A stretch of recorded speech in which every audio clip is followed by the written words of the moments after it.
Bienvenidos a este segundo episodio de su video podcast Bienestar y Diabetes. Mi nombre es Marta Rangel Hernández, soy médico especialista en medicina familiar y educadora en diabetes certificada, y el día de hoy quiero platicar con ustedes acerca de la importancia de la educación en diabetes. Y esto, pues porque la diabetes se ha convertido en un serio problema de salud no solo en México, sino a nivel mundial. De acuerdo a la Federación Internacional de Diabetes, existen 537 millones de personas mayores de 20 años viviendo con diabetes. En México, ocupamos el sexto lugar con mayor número de casos en el mundo. El primer lugar lo tiene China, seguido de India, Estados Unidos, Pakistán, Brasil y bueno, México, que ocupa el sexto lugar. Además, en México, de cada 10 personas mayores de 20 años de edad, dos tienen diabetes, solamente que uno la sabe y la otra no. Y otra cosa que pasa en nuestro país es que de cada cuatro personas que viven con diabetes, solamente una está controlada.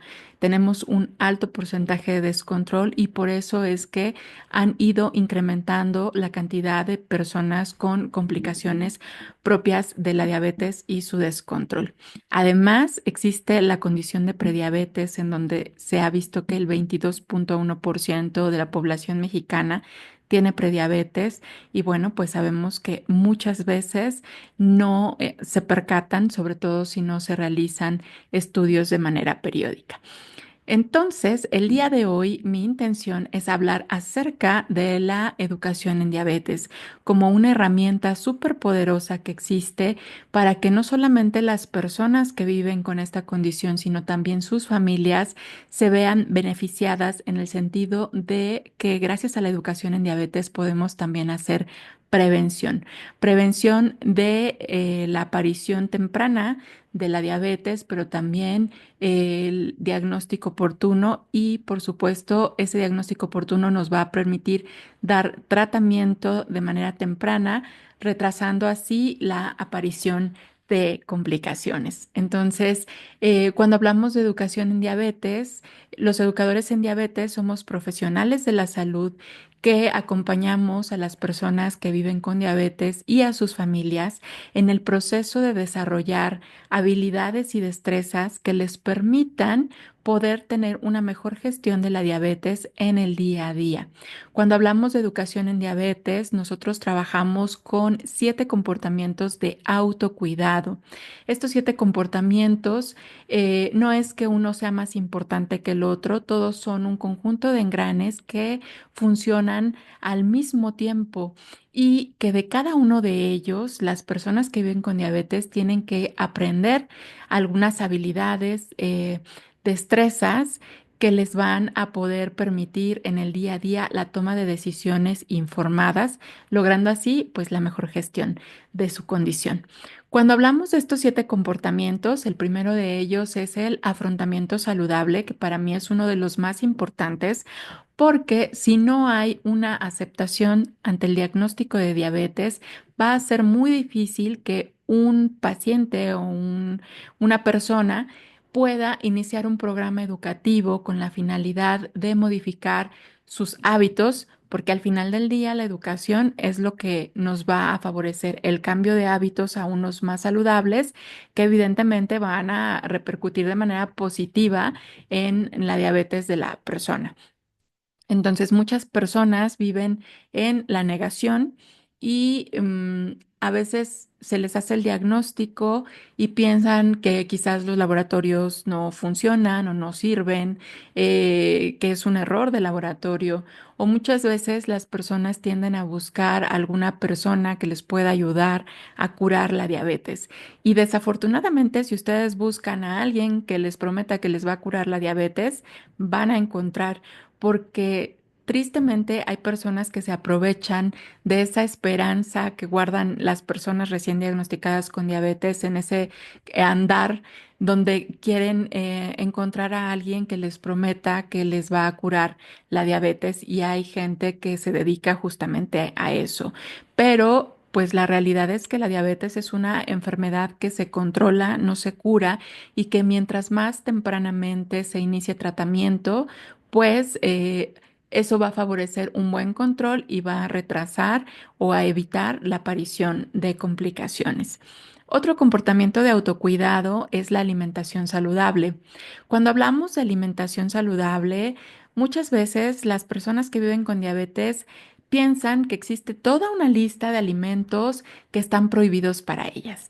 Entonces, hay que saber que en diabetes no hay alimentos prohibidos, pero sí hay tamaños de porción y es muy importante entonces aprender de alimentación y eso es parte de la educación en diabetes.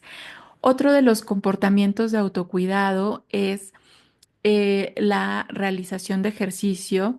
Y bueno, aquí tenemos dos cosas. Somos sumamente sedentarios, sobre todo después de la pandemia, aumentó aún más el sedentarismo. Y pues el ser activos tiene que ver con las actividades que hacemos diariamente. El ir, venir, caminar, ir por los niños a la escuela, ir a traer el súper o ir al mercadito, todas esas actividades suman. Y además debe de haber ejercicio, que es un tiempo destinado específicamente a la realización de este y que evidentemente va en función de las preferencias de la persona, pero también del estado de salud de la persona.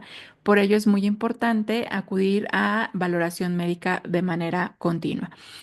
Y en cuanto al ejercicio, pues no solamente las personas que viven con diabetes deben de hacer ejercicio, es parte de lo que tenemos que hacer para mantener a nuestro cuerpo saludable.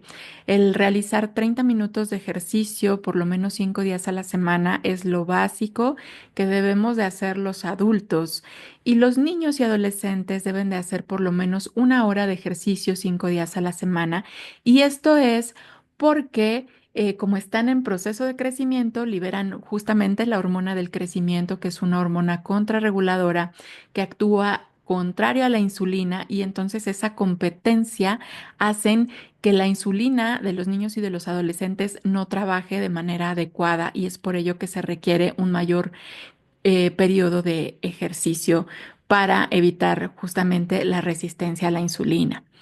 Otro de los comportamientos de autocuidado es el automonitoreo. Existen muchísimas personas aún con toda la información que existe en Internet sobre el monitoreo de glucosa. Muchas personas que viven con diabetes piensan que solamente hay que medirse la glucosa en ayunas y esto no es así. La glucosa tiene que medirse antes de los alimentos, 2 horas después de los alimentos, contando el tiempo desde el primer bocado, a las 3 de la mañana si la persona se siente mal, si tiene hipertensión, pues también tiene que medir presión y glucosa. Y bueno, este es parte del monitoreo que debe de hacer el paciente que vive con diabetes, pero también va mucho más allá de solamente medir glucosa. Hay otras cosas que podemos estar vigilando a través de una química sanguínea, de un examen general de orina, y es por ello la importancia de esa valoración periódica por el médico tratante, porque a veces los pacientes piensan, bueno, ya tengo la diabetes, yo me hago mis estudios de vez en cuando y pues de vez en cuando también me voy midiendo la glucosa. Sin embargo, hay algunos elementos de los estudios clínicos que nos arrojan datos interesantes. Por ejemplo, en la química sanguínea podemos valorar cómo está el colesterol, los triglicéridos, el ácido úrico, el colesterol bueno, el colesterol malo, la relación entre estos y bueno, también podemos encontrar cómo está funcionando el hígado, podemos calcular cómo está trabajando ese riñón y bueno, en función de eso a lo mejor solicitar estudios más especializados. Es por ello que no basta con el autoseguimiento de la persona que vive con diabetes. Otro de los comportamientos de autocuidado importantes es la toma y o aplicación de medicamentos. En cuanto a este rubro, vamos a ver que los medicamentos tienen un horario específico para tomarse. Igualmente, la aplicación de insulina, dependiendo del tipo de insulina, de la edad del paciente, em, dependiendo del requerimiento, todo esto se tiene que tomar en cuenta para determinar en qué momento la persona debe de medirse, perdón, debe de aplicarse sus medicamentos. También debemos de conocer efectos adversos de los medicamentos y saber que los medicamentos, hay ciertos medicamentos que dependiendo de cómo está la función renal, pueden o no seguirse tomando. Entonces, como ven, el acompañamiento de su médico es sumamente importante en este proceso de vivir con diabetes. Otro de los comportamientos de autocuidado que trabajamos en los programas educativos de educación en diabetes es la resolución de problemas. De los problemas más comunes que viven las personas con diabetes son las hipoglucemias y las hiperglucemias.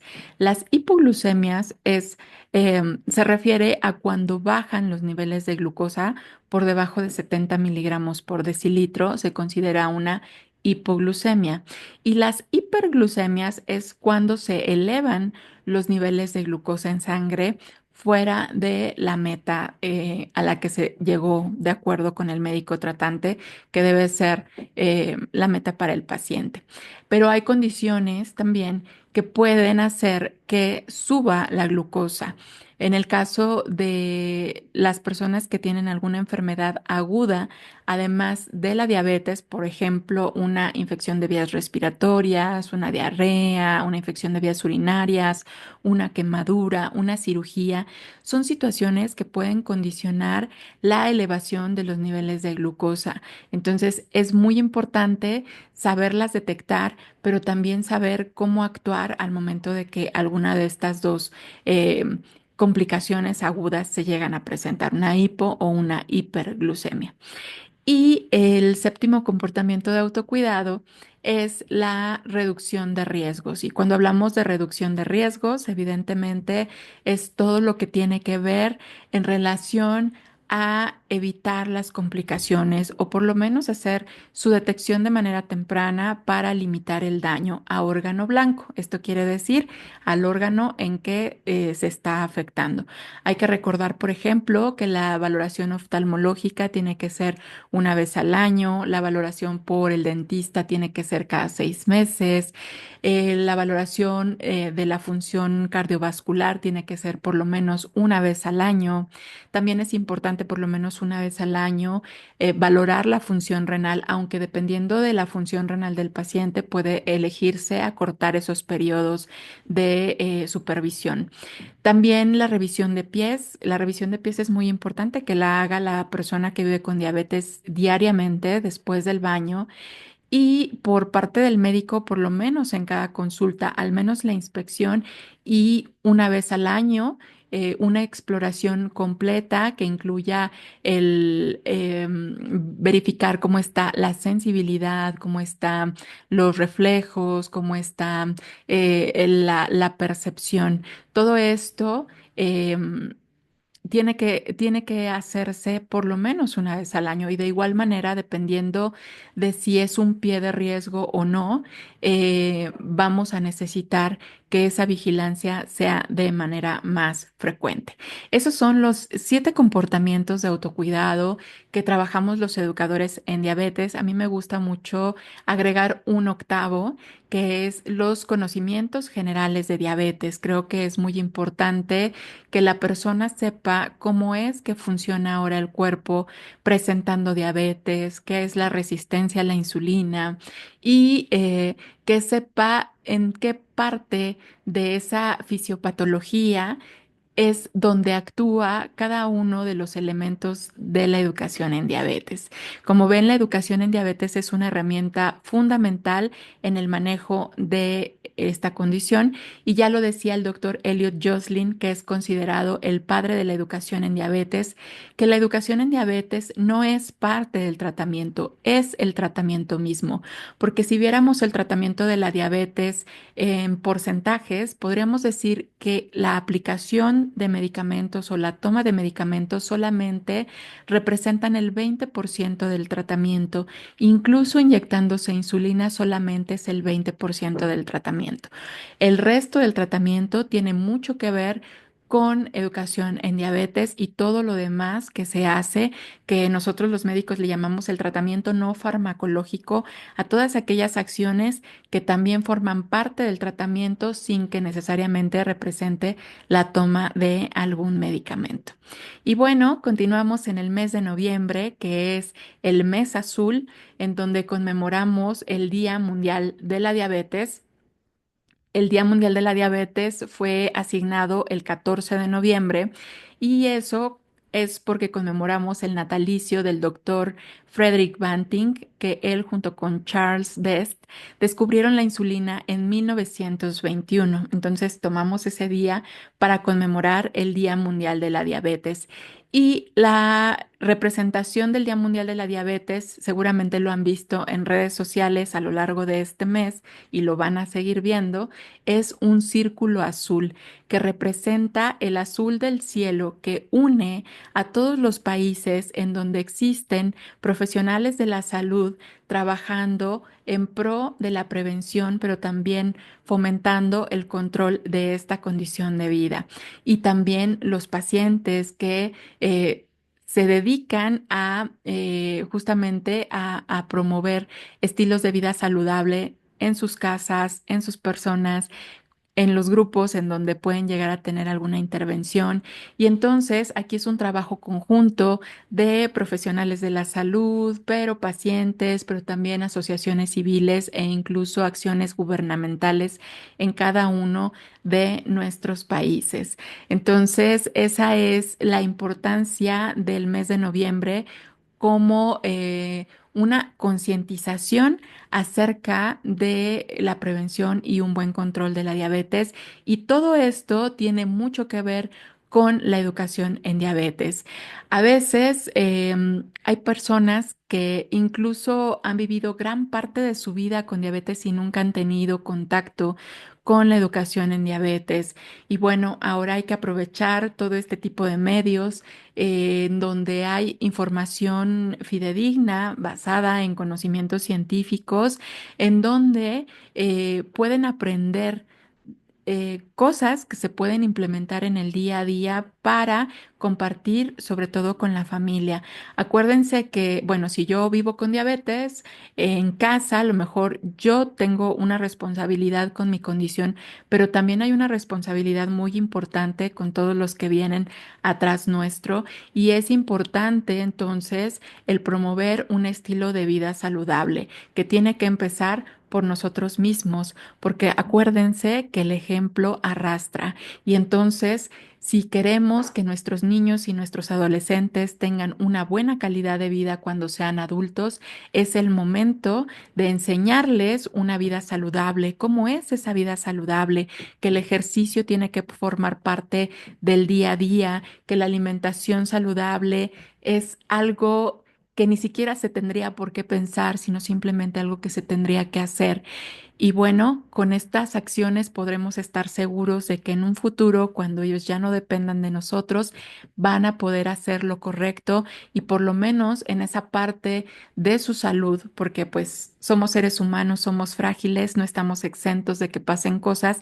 Sin embargo, esa parte que nos corresponde, que sí podemos controlar, va a estar cubierta. Entonces, el día de hoy la reflexión va a ser que analices qué tanto conoces de educación en diabetes, qué tanto de lo que conoces verdaderamente llevas a la práctica y qué tanto estás compartiendo con tu familia, qué tanto se ha convertido en una manera de vivir.